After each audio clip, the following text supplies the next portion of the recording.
The highest paid person on this rig lives in a room smaller than your bathroom. We're going inside the life of the person who runs a floating city worth $500 million.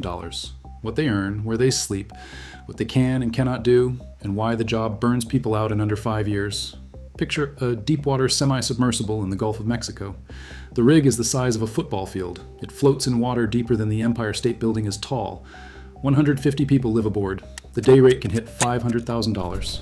And one person is in charge of all of it. That person has a title. On a production platform, it is Offshore Installation Manager. On a drilling rig, it is Rig Manager. But the crew just calls them the boss. The boss does not fly in for meetings and leave. The boss lives there full-time for weeks at a stretch, in a metal box, breathing recycled air, surrounded by machinery that never stops. So why does this job exist?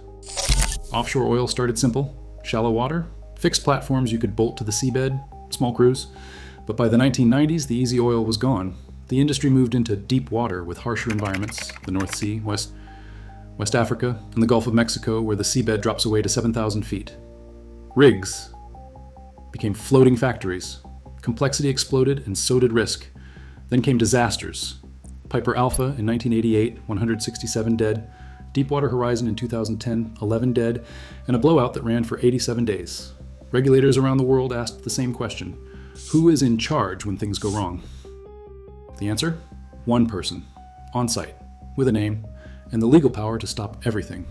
Under United Kingdom law, specifically the Safety Case Regulations from 2015, the Offshore Installation Manager has statutory authority to halt any work, shut in a well, or order an evacuation. No need to call shore. In the United States, Title 30 of the Code of Federal Regulations, Part 250, gives the same power to the rig manager. You cannot run a floating industrial site by committee when a blowout can start in seconds. That authority is absolute. It also comes with a price. The Offshore Installation Manager is responsible for every person aboard, every safety system, every operational decision, 24 hours a day, 7 days a week. If something goes catastrophically wrong, that manager can face corporate manslaughter charges under United Kingdom law, in force since 2007.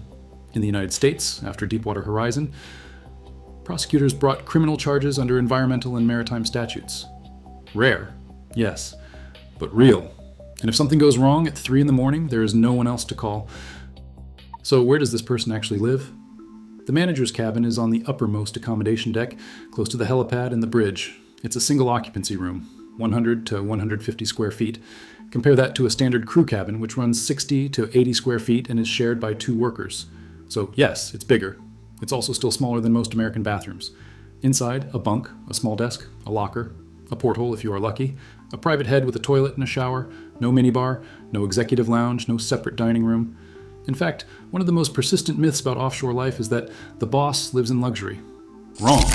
Alcohol is universally banned on offshore rigs. Zero tolerance. No exceptions for rank. That policy is laid out in American Petroleum Institute Recommended Practice 75, 3rd edition, published in 2010 and still in force today. The manager eats in the same galley as everyone else. Same buffet. Same schedule. There is one small twist. On some rigs in the North Sea and the Gulf of Mexico, the manager sits at what crews call the captain's table. It's a designated spot in the galley. Department heads rotate through. Drilling supervisor, subsea engineer, crane operator, medic. The unwritten rule is no shop talk, only personal stories, jokes, news from home. It's borrowed from old maritime tradition. Violating that rule, talking work at the table, is considered a faux pas. The idea is simple. Build trust across departments. Check morale. Let people be human for 20 minutes. It's a small detail, but the crew notices. They also notice the morning walk. Most offshore installation managers and rig managers start the day at 6 a.m. Before the toolbox meetings, before the shift handover, they tour the rig. Drill floor, engine room, galley, living quarters. The crew watches for 3 things. Does the boss show up on time? Does the boss wear full personal protective equipment, even in non-critical areas? Does the boss know the riggers and roustabouts by name? Skip that walk, and the message is clear. Either something is very wrong, or morale is about to be. And when things do go wrong, especially at night, the manager does not go back to that little cabin. During critical operations, casing runs, well control events, pressure tests, many managers sleep in their work clothes. Some rigs have a small secondary office next to the radio room or the drill shack.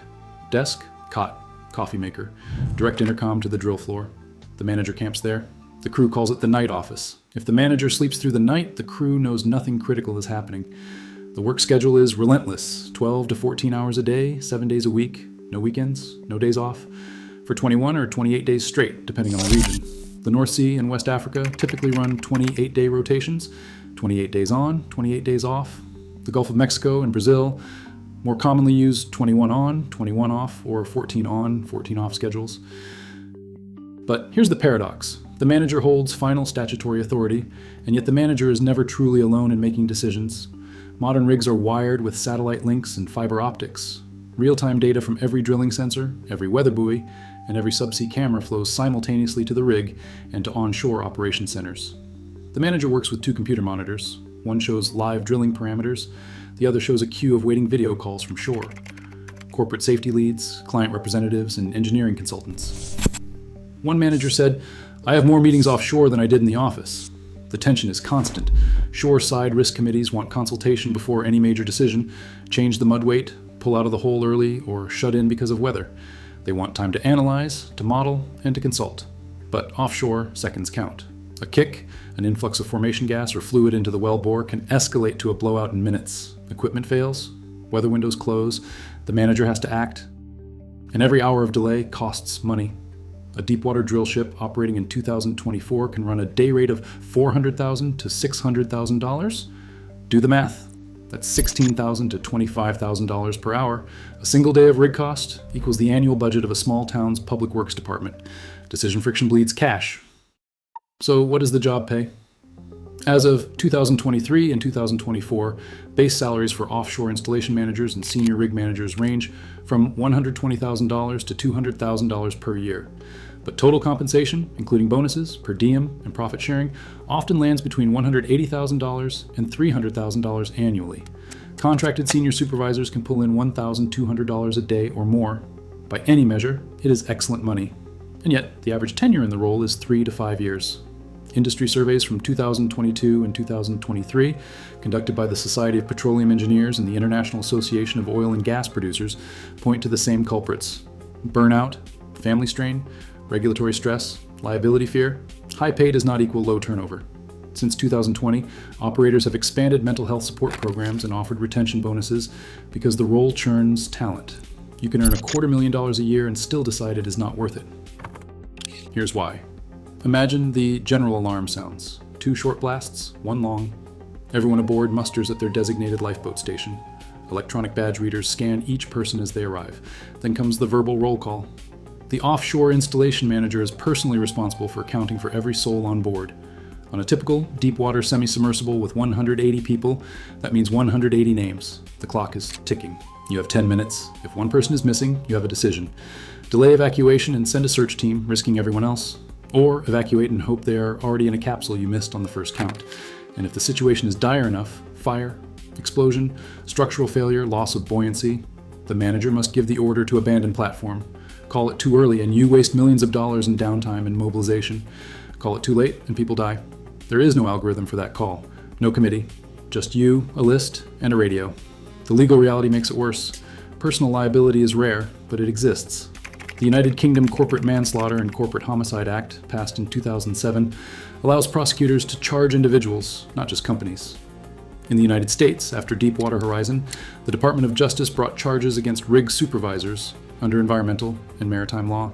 Some of those cases ran for years. Today, many offshore managers carry personal liability insurance. They keep legal counsel on retainer, 150 names on a list, 10 minutes, and your name is the one that goes in the incident report. No amount of money makes that list feel lighter. So yes, the highest paid person on the rig lives in a room smaller than your bathroom. Because the job isn't about the room. It's about the list, the call, and the fact that for 28 days there's no one else. And yet, when the helicopter lifts off at the end of the hitch, most of them say the same thing. They can't wait to get back. Because for all the stress, the scrutiny, and the sleepless nights, there's one thing you don't get on shore: a crew of 150 people who trust you enough to sleep while you're awake. If you want more deep dives like this, subscribe, and tell me in the comments, would you take this job for $250,000 a year? Or is no amount of money worth 28 days of never being off duty?